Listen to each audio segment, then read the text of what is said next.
வணக்கம் மாணவர்களே. புழுவாய் துடிக்கும் மனிதன். யாரு புழுவாய் துடிக்கும் மனிதன்? அடிப்படையிலே புரிந்து கொள்ள வேண்டும். ஒரு ஒரு மீனை பிடிக்கணும்னா தூண்டில் தூண்டில் போட்டு மீனை பிடிக்கிறோம் சார். ஒரு புழுவை என்ன செய்வான் மனுஷன்? அந்த மீன் முள்ளில் அப்படியே ஏற்றுவான். ஏற்றும் போது அந்த புழு என்ன செய்யும்? துடிக்கும். வால் இருக்கிறதுனா ஆடும். அதுதான் புழுவாய் துடிக்கும் மனிதன். அப்படியே நரம்பு கிடையாது புழுவுக்கு. அப்படியே இந்த வாழால் அடிக்கி அதை அப்படியே கிண்டிட்டு தூக்கி தண்ணியில் போடுவோம். கொஞ்ச நேரத்தில் ஒரு மீன் கிடைக்கும். சந்தோஷப்படுவோம். பெரிய மீன் கிடைத்து விட்டது என்று சந்தோஷப்படுவோம். ஒரு மண்புழுவை, அது ஒரு ஜீவராசி வச்சுங்க, ஒரு அறிவு கூட கிடையாது, அறிவே கிடையாது, உடம்புல எலும்பும் கிடையாது. ஆனால் பூமிக்கு அடியில் வாழ்ந்து கொண்டிருக்கும் ஒரு ஜீவராசி. மனிதனுக்கு எப்பொழுதும் சிற்றறிவு படைத்தவன், சிறு தொழில் செய்பவன். நான் சொல்லல, சைவ சித்தாந்த ஞானிகள் சொன்னார். இந்த மனிதனுடைய சிற்றறிவு தான் வாழ்வதற்கு, தான் இன்பமாய் வாழ்வதற்கு, தாம் சந்தோஷமாய் வாழ்வதற்கு மண்ணை வெட்டுவான். மனிதனால் முடியாது. மண்ணை வெட்டுவான். அதுக்குள்ளே புழு இருக்கும். அந்த புழுவை எடுத்து அப்படியே மீன் தூண்டில் உள்ள நரம்பில் உள்ள முள்ளில் அப்படியே கோப்பான். அந்த புழுவுக்கு பேச தெரியுமா சார்? எனக்கு வலிக்குது உடம்பெல்லாம்னு சொல்ல தெரியுமா? துடியாய் துடிக்கும் மண்புழு. அதையும் அப்படியே கிள்ளி கீழே போட்டுட்டு கொஞ்ச நேரத்தில் செத்துடும். அப்படியே கீழே போடுவான். கீழே போட்டால் தண்ணிக்குள்ளே போட்டோம்னா ஒரு மீன் வந்து கவ்வும். நல்ல மீன் கிடச்சின்னா சந்தோஷப்படுவோம்.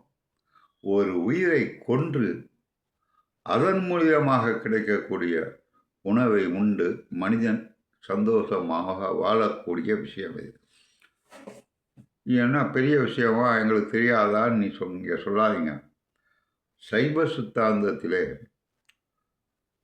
சாஸ்திரம் செய்த 4 தோத்திரம் செய்த 4 கடவுளை பற்றி, தேவாரம் திருவாசகம்லாம் இருக்க, அதாவது தோத்திரம் செய்தவர்கள், பாடியவர்கள் கடவுளை பற்றி, கடவுளை வணங்கினால் முக்தி அடையலாம் அப்படிங்கிறதுக்காக பாடியவர்கள் ஞானசம்பந்தர், திருஞான சம்பந்தர், திருநாவுக்கரசர், சுந்தரமூர்த்தி நாயனார், மாணிக்கவாசகர், கடைசி காலத்தில் மாணிக்கவாசகர். இவங்க வந்து கடவுளை எப்படி வழிபட்டு வணங்கினால் முக்தி அடையலாம் அப்படிங்கிறதுக்காக பாடினாங்க.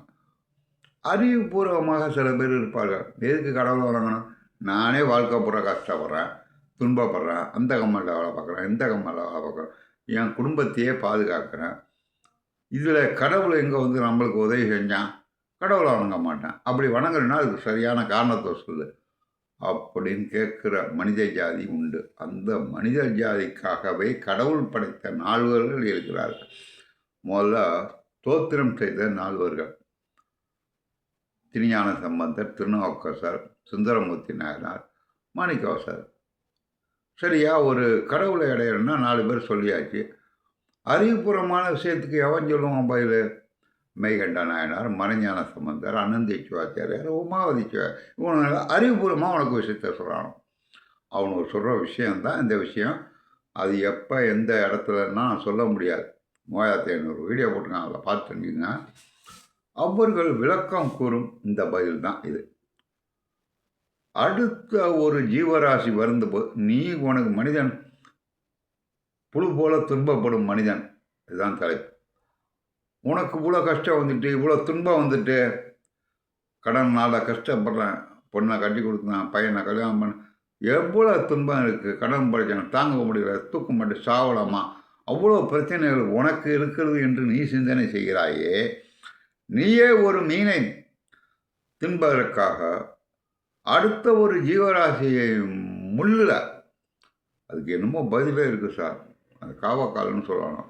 அதுக்கு முன்னாடி அரசன்லாம் என்ன பண்ணுவான்னா 2 மூங்கில வளைச்சி வச்சு, கேப்டன் பிரபாகர் படத்தில் பார்க்கலாம், வளைச்சி 2 காலையும் கட்டிடணும். அப்படியே அறுத்து 2 சரியாக போயிடும் மனுஷன்.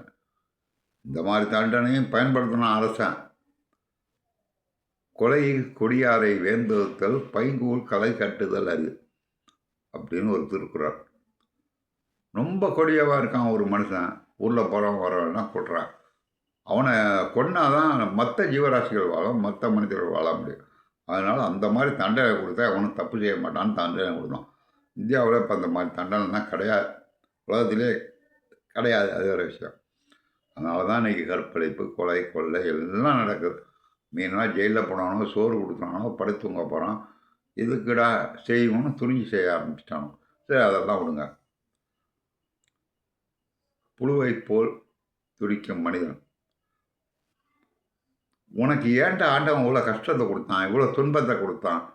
உறவினர்கள் உன்னை பார்க்கல, ஜீவராசிகளை நீ மதிக்கலை, யாருமே உன்னை மதிக்கலை. இவ்வளோ கஷ்டப்பட்டு இவ்வளோ பேருக்கு உதவி செஞ்சோம், இவ்வளோ பிள்ளைங்க வளரணும்னு நினச்சோம், அந்த சமுதாயத்துக்கு இவ்வளோ கட்டி கொடுத்தோம், பஸ் ஸ்டாண்டு கட்டி கொடுத்தோம், இல்லாத ஏழைகளுக்கு உதவி செஞ்சோம், நம்மளுக்கு ஏன்டா இவ்வளோ துன்பம்னு ஒவ்வொரு மனிதனும் சிந்தனை பண்ணக்கூடிய பல பேர், பல லட்சம் பேர் இருக்கான் அந்த உலகத்தில்.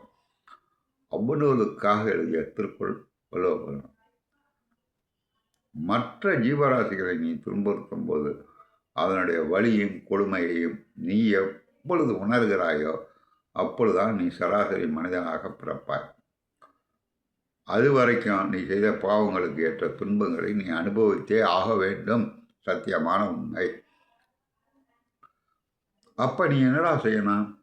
மற்ற ஜீவராசிகளை துன்புறுத்தக்கூடாது. மிக முக்கியமான விஷயம். ஒரு புழு துடிக்கிறது, மீன் உள்ள புழுவை மாட்டினா புழு துடிக்குது. ஒன்றும் இல்லை சார், ஒரு பள்ளி கதவை சார்னா அங்கே வால் மாட்டிக்கும், வால் மட்டும் துடிக்கும். பள்ளி ஓடிடும், வால் துடிச்சிக்கிட்டே இருக்கும். அதுக்கெல்லாம் நிறைய வீடியோ போட்டிருக்கேன். 3500 வீடியோ சர்ச் பண்ணி பாருங்க. ஏன் வால் துடிக்குது, பள்ளி ஓடி போயிடுது அப்படிங்கிறதுக்கெல்லாம் வீடியோ போட்டிருக்கேன். அது முக்கியமான விஷயம் இல்லை. இன்றைக்கி சராசரி மனிதனுக்கு நான் எல்லாருக்கும் நல்லது செஞ்சேன் சார், யாருக்கும் ஒருத்தனுக்கு கூட கெடுதல் செய்யலை சார். இந்த ஜென்மத்தில் பிறந்து வாழ்ந்து ஒருத்தனுக்கு கூட துன்பம் செய்யலை சார். ஆனால் எல்லாரும் என்னை வெறுக்கிறாங்க, எல்லாரும் என்னை கேவலமாக திட்டுறாங்க. நான் என்ன தப்பு செஞ்சேன், எதுக்காக இந்த தண்டனை அடைகிறேன்? இது உனக்கே புரியலையா? வள்ளுவர் சொல்கிறார், ஊழில் பெரியது யாவுல மற்றொன்று சூழிலும் தான் வந்துடும். இந்த ஜென்மத்தில் எந்த பாவம் செய்யலாம், ஏதோ ஜென்மத்தில் செய்த பாவம் உன்னை வெறுக்கிறது, உன்னுடைய சுற்றார் உறவினர்கள் வெறுக்கிறார்கள் அப்படின்னு நினச்சிங்கன்னா உன்னுடைய கர்மா தீந்துடும். இதை ஒருவன் நன்றாக புரிந்துக்கலாம். நல்லா எடுங்க சார், 8 நிமிஷம் ஆகிட்டு. இந்த மாதிரி தொடர்ந்து வீடியோ போடணும். ஒரு நாளைக்கு 2 GB வேணும். சரி கொடுங்க, அடுத்த வீடியோவில் பார்ப்போம். புழுவாய் துடிக்கும் மனிதர்களுடைய துன்பங்களை போக்க திருக்குறள் மனா யூடியூப் சேனல் பாருங்கள். எல்லா திருக்குறள் மனா வீடியோ சேனல். ஆமாம் சார், திருக்குறளை படித்தா அவனுக்கு அர்த்தம் புரியாது. அகர முதல்ல எழுத்தெல்லாம் ஆதிபவன் முதற்ற உலகன்ட்டு அவர் எழுதிட்டு போயிட்டார். இதுக்கு அகராதி படிக்கணும், நிகண்டு படிக்கணும், இதெல்லாம் படித்தாதான் அந்த விளக்கம் தெரியும். வள்ளுவருக்கு நான் பைத்தியம் பிடிச்சிருக்கா, இல்லை தான் பெரிய ஞானிங்கிறதுக்காக திருவள்ளுவரை எழுதி வச்சுட்டு போனாரா? அவர் வாழ்ந்த காலத்தில் அவரை போன்ற அறிவாளிகள் எல்லாரும் படித்து தெரிஞ்சுக்கணும்னு நினச்சி எழுதி வச்சுட்டு போயிட்டார். நிகண்டு, அகராதி அதெல்லாம் தெரிஞ்சாதான் அந்த குறளுக்கு விளக்கம் தெரியும். உலகத்துக்கே எழுத்து ஆனா முதல் எழுத்துன்ட்டு போயிட்டார். எப்படா அந்த ஆனாதான் உலகத்துக்கே முதல் எழுத்து? வள்ளுவன் ஞானி, கடவுள், பொய் சொல்ல மாட்டான், பொய்யாமொழி புலவார். அவன் சொல்லி எப்படா பொய்யாகும்? அதுக்கு விளக்கம் 1000 விடியா, 3500 விடியா, அதில் 15-20 விடியா இந்த முதல் குறளுக்கே விளக்கம் சொல்லிடுவேன். ஏன் வள்ளுவர் பொய் சொல்ல மாட்டார்? இவ்வளோ விஷயம் தெரியும். ஏன் அப்படி எழுதினார் அந்த குறள்? அதுதான் விஜய் பேசின பேச்சுக்கு அந்த குறள். அநியாயம், அக்கிரமம், கற்பழிப்பு, எல்லாத்துக்கும் திமுக தான் முதற்றே உலகன்ட்டு போட்டார். முதற்றே என்பதற்கு அவ்வளோ விளக்கம் இருக்குது. புரியுங்களா? நன்றி மாணவர்களே.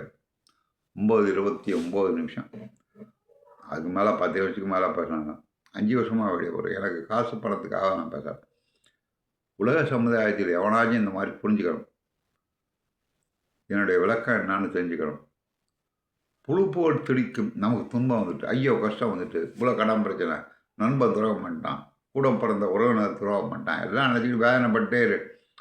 நீ என்னைக்கு மற்றவனுக்கு துரோகம் செய்யாமல் இருக்கணும்னு நினைக்கலையோ அன்னைக்கு உன்னுடைய துன்பங்கள் குறையும். இது சத்தியமான உண்மை.